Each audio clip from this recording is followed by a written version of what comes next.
Bueno, quiero que empecemos por el concepto de qué es la fotografía analógica.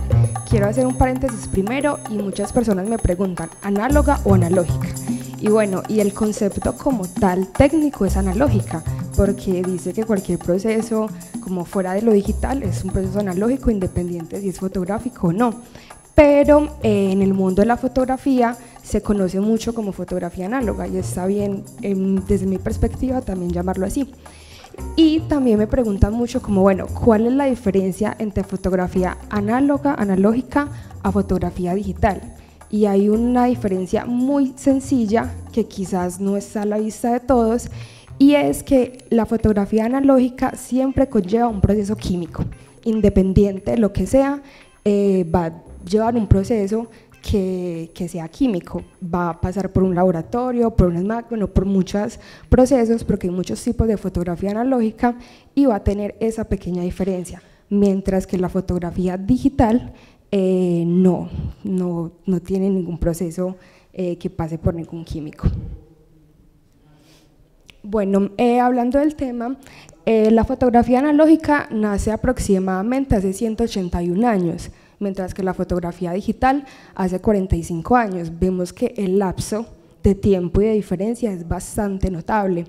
Entonces, también por eso, porque hay muchos más años de diferencia, es que la fotografía analógica tiene más procesos y hay muchas más variantes de esta. De hecho, el primer proceso de fotografía analógica fue el daguerrotipo.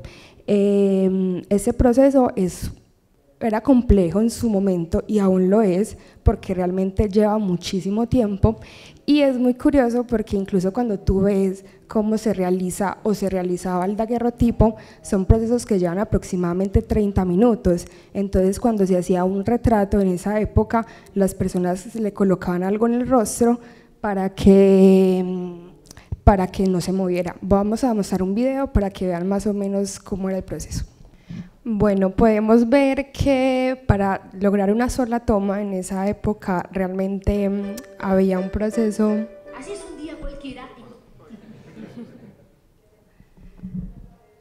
Había un proceso bastante grande y también eso muestra bastante la paciencia que tenían que tener los fotógrafos en esa época para lograr una sola imagen.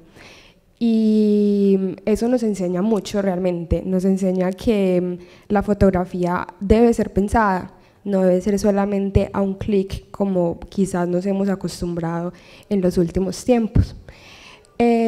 Como les decía, la fotografía digital surge aproximadamente 45 años, en 1975, y nacen las primeras cámaras digitales. De hecho, esta semanita hablando con don Henry, él me contaba una historia muy curiosa que me gustaría que la compartiera, de cómo fue para él que estuvo en esa transición de lo analógico a lo digital, cómo fue esa experiencia para alguien que ya venía haciendo un registro.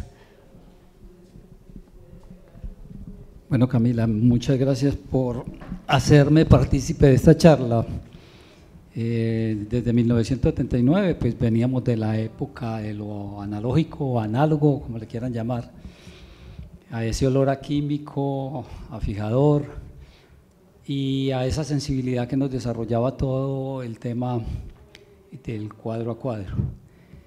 Se me invitó en una época a la Kodak a ser como el referente o el expositor a la cámara digital, y trajeron un mamotreto, la cosa más impresionante del mundo. Eso se lo colgaba a uno y eso lo torcía a uno más de lo que uno estaba, y la resolución pues esas eran unas cosas mínimas, pequeñas.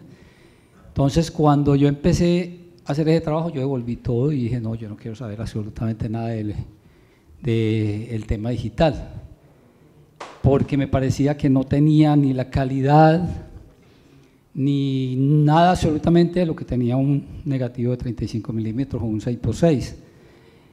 Me regresé, me volví y le dije a la Kodak, no, yo no quiero representar absolutamente nada de esto. Ya hoy en día pues ya tengo unos pensamientos totalmente diferentes que ya más adelante de pronto se los contaré. Pero esa fue la gran experiencia, el haber tenido esa máquina en mis manos y y ver que ese desarrollo todavía tenía un proceso poco a poco. Y inclusive todavía me atrevo a decir que lo digital le hace falta todavía mucho más para llegar a tener esta gran calidad, esta gran resolución. Pues estamos hablando de 88, 89 más o menos, o sea, estamos hablando de una época cuando Kodak estaba en el tiempo, en Bogotá en la 26, y que nos daban charlas permanentemente para certificarnos en revelado, en manejo de placa, en manejo de sus películas, y querían que nosotros fuéramos los representantes de ellos, porque Kodak, eso lo saben todos ustedes muy bien, fueron los primeros que empezaron a desarrollar toda la técnica digital. Ellos la abortaron, la abandonaron, y Canon y Nikon cogieron sus propios cuerpos y las transformaron, y es lo que manda la parada hoy en día.